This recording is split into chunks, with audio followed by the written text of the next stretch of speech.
Welcome to the Onveos podcast, where we share actionable insights on web design, SEO, paid advertising, and AI automation. Each episode is focused on practical strategies you can apply immediately to build smarter systems, attract better traffic, and scale your business with confidence. Today, we're embarking on a deep dive into a stack of sources that fundamentally redefine what digital marketing really means for you in 2026. This isn't just an evolution, it feels like a total technological convergence across SEO, paid ads, and of course, generative AI.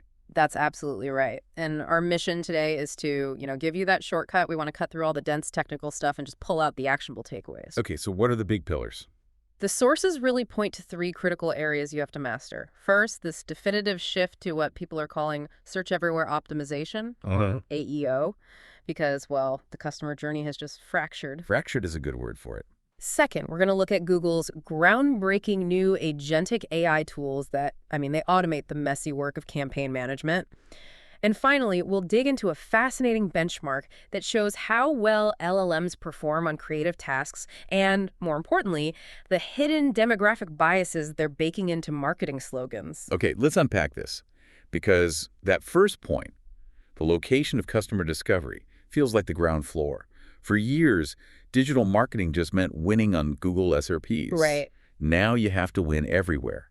And some users are actually choosing to bypass traditional search entirely. Precisely. We're seeing a pretty significant migration of informational searches, think complex product recommendations, troubleshooting, that kind of thing, directly to LLM environments like the ChatGPT app. So they're not just searching for best pillow anymore. No, not at all. They're asking the AI something much more specific, like, I have chronic neck pain from an old accident. What type of pillow material and firmness do you recommend for a side sleeper? They're finding the AI gives a better, more synthesized answer for these highly specific needs. That immediately complicates the marketing dictionary. We're hearing all these terms like GEO, AEO, AI search optimization. It's an alphabet soup out there. It is. And the insight here is really practical. Don't get caught up in the jargon war. Just adapt your language to whatever your potential customer or your client is using. So if they're searching AEO services, you'd better be using that term. Exactly. If you call it SEO, but they're looking for AEO, you need to reflect that vernacular.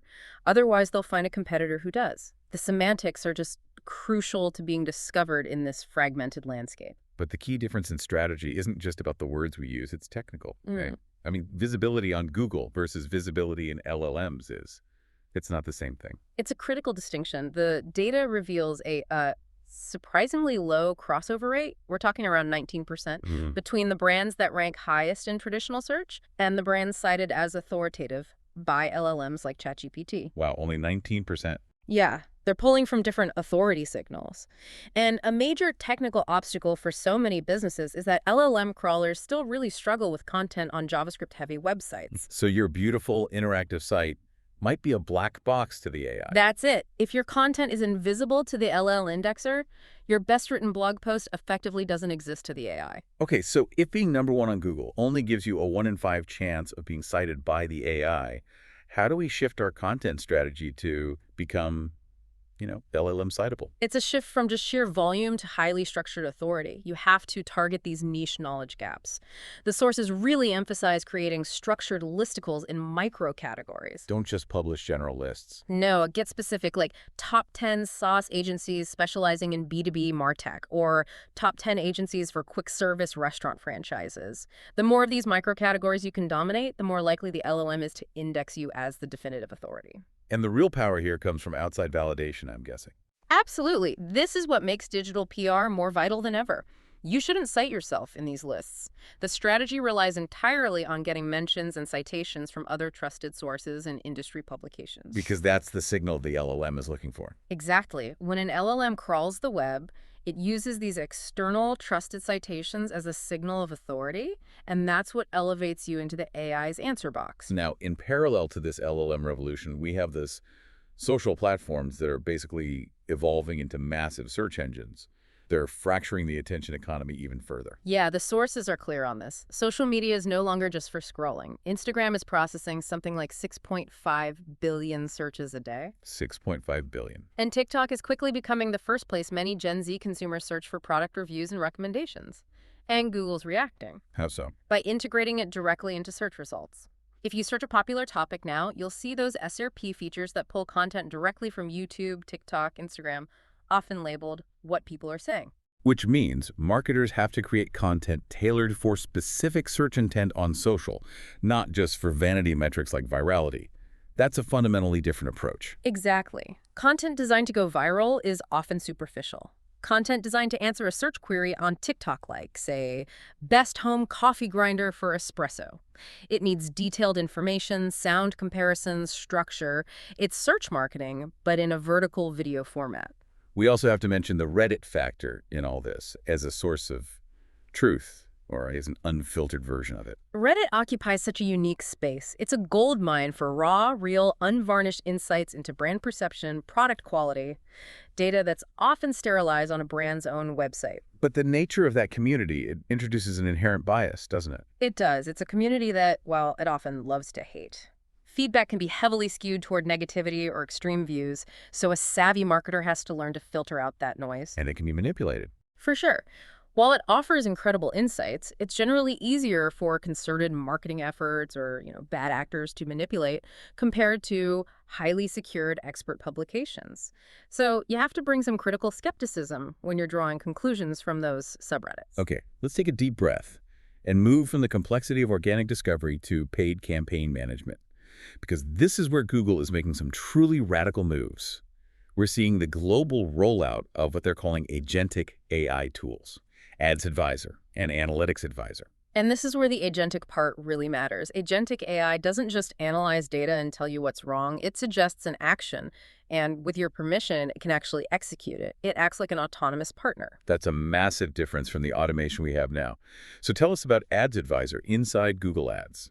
Okay, so it essentially has 3 game-changing functions, and it's rolling out to English language accounts globally pretty soon. First, maximize performance. Let's say you're preparing for a holiday sale. You can prompt the advisor, and it offers personalized, data-backed recommendations. Like what? It'll say something like, for your Performance Max campaign, you should add site link extensions targeting new users, and then it will prepare those extensions for your review and approval. So it's not just flagging an opportunity, it's building the solution for you. Correct.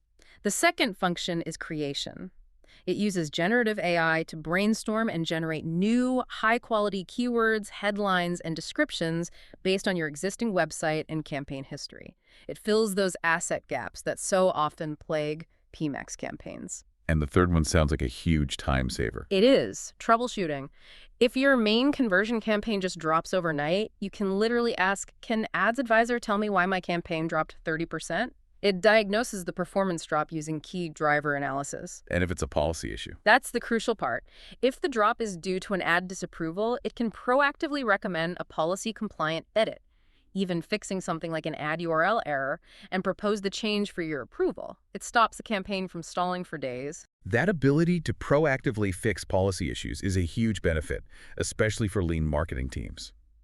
Now, its counterpart, the Analytics Advisor, lives inside Google Analytics. What's its role? This is basically your personal data analyst, available in both standard and 360 properties. It gives you instant pulse checks on your business health. You can just ask, how is my site performing right now? But it goes deeper than that. Much deeper. It investigates the why. You can ask it, why did my active users spike on September 25th? It runs all the complex data analysis attribution key segments and isolates the cause. It'll come back and say, we saw an unusual spike in desktop users in the UK driven by a specific organic search term. And most importantly, it guides you toward taking action. Yes. Its third function is move to action. It translates that data insight into specific step-by-step growth recommendations. It effectively eliminates that massive friction point most SMEs face. You have all the data, but you lack the human expertise or, the time to translate it into a strategic roadmap. Moving now into the creative side of the equation, because AI is now writing our ads, our headlines, our strategic insights, we have to evaluate the quality. And there's a fascinating benchmark study that looked at how these LLMs perform when they're tasked with high-level advertising strategy. This study was rigorous. They had 678 industry strategists and creatives evaluate the outputs of various LLMs across insights, ideas, and even wild ideas. And the models were all primed with the best possible instruction. A world-class brand strategist system prompt. What's clear from the results is that there isn't one single dominant model. GPT-4o, Claude 3.7 Sonnet, Gemini 2.5 Pro Preview, they all perform competently, but none of them dominate every single creative category. That's the practical takeaway for you right there. Yeah. The dispersion is limited. The performance gap between the top and bottom models they tested was surprisingly small. But there was a big difference somewhere else. Right. When we look at the diversity of the output, what the study calls semantic separation, that varied significantly based on the brand they were prompting for. Okay, explain that difference between brands. Well, for massive, culturally rich consumer brands like Nike or Patagonia, the LLMs generate highly varied creative responses. They have just incredibly rich training data to pull from, which leads to high semantic separation, lots of diverse ideas. And for, say, a B2B company. Exactly. For B2B or commodity brands, the sources use examples like Vodafone or a niche fertilizer company, the LLMs yield much greater semantic convergence. That means the ideas are very, very similar, almost repeating the same limited strategic territory. So the lesson is, the richness of your brand's training data heavily influences the creativity you can actually extract from the tool. You've got it. And here's where we move from quality to definition. Yeah. Did the industry experts actually prefer the ideas that scored highest on traditional, measurable creativity metrics like fluency, the number of ideas, or originality? This is the critical finding. When the LLMs were tested separately on these abstract, divergent thinking tasks like inventing uses for a bicycle inner tube and then scored on those classic creativity dimensions, the results showed no meaningful relationship with the human preference rankings for the actual marketing ideas. Wait, so there's no correlation? The statistical correlation was negligible. That implies human industry experts prioritize some unmeasured quality in marketing ideas, something far beyond just novelty or technical fluency. It suggests things like cultural truth or strategic boldness or emotional resonance are what truly win. Exactly. And that human element is so essential because the AI outputs, well, they are not impartial. Let's look at the financial sector bias study. Researchers prompted ChatGPT to create financial marketing slogans targeting 17 different demographic groups based on gender, age, income, and education. And what stereotypes did the LLM end up perpetuating from its training data? They found strong, statistically measurable relative biases. Let's take gender. Women received significantly higher relative bias in empowerment terms. Around 14% of their suggested slogans focused on self-improvement, confidence, or empowerment. And for men? Only 3.5%. Can you give us a concrete illustration of that difference?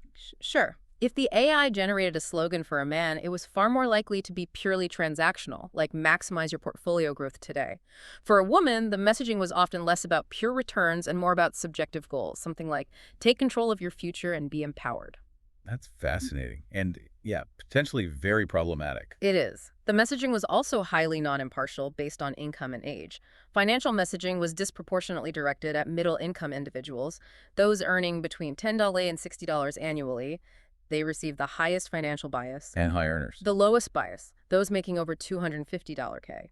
Similarly, younger individuals received more of that self-empowerment and basic financial messaging compared to older groups. So if these biased LLM outputs are driving campaign segmentation and targeting, they are actively reinforcing existing societal inequalities, especially in a crucial sector like finance, where equitable messaging and access are paramount. That's the critical takeaway. AI is only as impartial as the data it was trained on. Which brings us to the SME imperative. With these major technological shifts and the complexity of managing bias, what's the actual business case for small and medium-sized enterprises to adopt AI?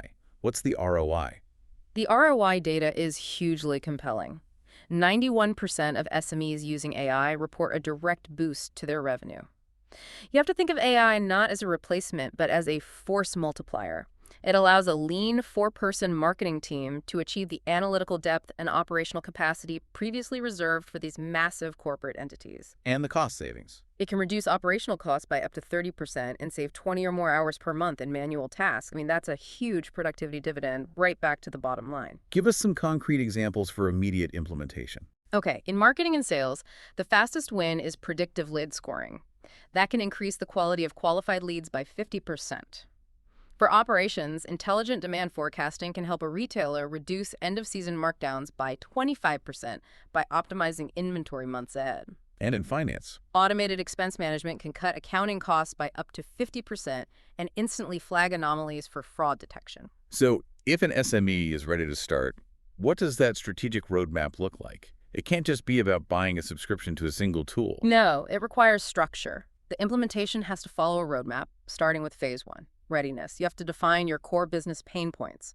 Is it slow customer response, high inventory costs? And then, critically, you have to conduct a thorough data audit. That old saying, garbage in, garbage out. It's never been more true. AI success is inextricably linked to data quality. Poor, messy data is the #1 barrier to successful AI implementation. And phase 2 focuses on getting that quick revenue win. Yes. Phase two is quick wins. You prioritize high-impact, low-complexity pilot projects. Implement a simple, specific customer service chatbot, for example, and define clear, measurable KPIs upfront like reduce average customer response time by 30%. And once you have those wins, that funds phase 3. Which is integration. You take the data you audited, you clean it, you structure it, and you train your team. The messaging here is essential. AI augments their roles, it makes them better analysts and strategists, it doesn't replace them. Finally, as businesses rush to adopt these tools, there's a massive hidden risk that compliance and IT managers are sounding alarms about. Shadow AI. This is a key warning for you right now. Shadow AI is the unauthorized or, unsanctioned use of consumer AI apps by employees in the workplace. The compliance risk is twofold. What's the first one? First, if employees share proprietary data like confidential strategic documents or product designs with an unauthorized shadow AI app, that data could legally become part of the AI provider's general training data. Meaning your competitive edge is now out there for the AI to teach your competitors. Precisely. Secondly, these consumer apps often lack the enterprise-level security protocols, things like multi-factor authentication, audit trails that are necessary to protect sensitive information, exposing the company to unnecessary risk. So to synthesize this entire deep dive, we've seen that LLMs can perform creative marketing tasks well, but they introduce these measurable demographic biases. We've seen that the search landscape now demands a search everywhere optimization strategy across traditional, social, and AI surfaces. And that agentic tools like Google's Ads and Analytics Advisors are fundamentally changing how paid campaigns are managed, offering unprecedented operational scale, especially to SMEs. The ultimate imperative for SME success, then, isn't just launching a chatbot. No, it's adopting a pilot-to-platform strategy. The ROI you generate from those initial quick wins has to strategically fund the creation of a unified, clean data infrastructure. Building that clean data platform makes every subsequent AI deployment, from demand forecasting to ad optimization, faster, cheaper, and exponentially more powerful. We established that traditional creativity metrics like fluency and originality don't actually correlate with what human industry experts prefer in advertising. This raises an important question for you. What unmeasured quality, be it cultural truth, strategic boldness, or emotional resonance, are industry experts prioritizing when they prefer one creative concept over another? And as you integrate AI into your content workflow, how will you audit your output, not just for creative quality, but for the demographic biases we uncovered, ensuring your AI strategy serves all your customers equitably?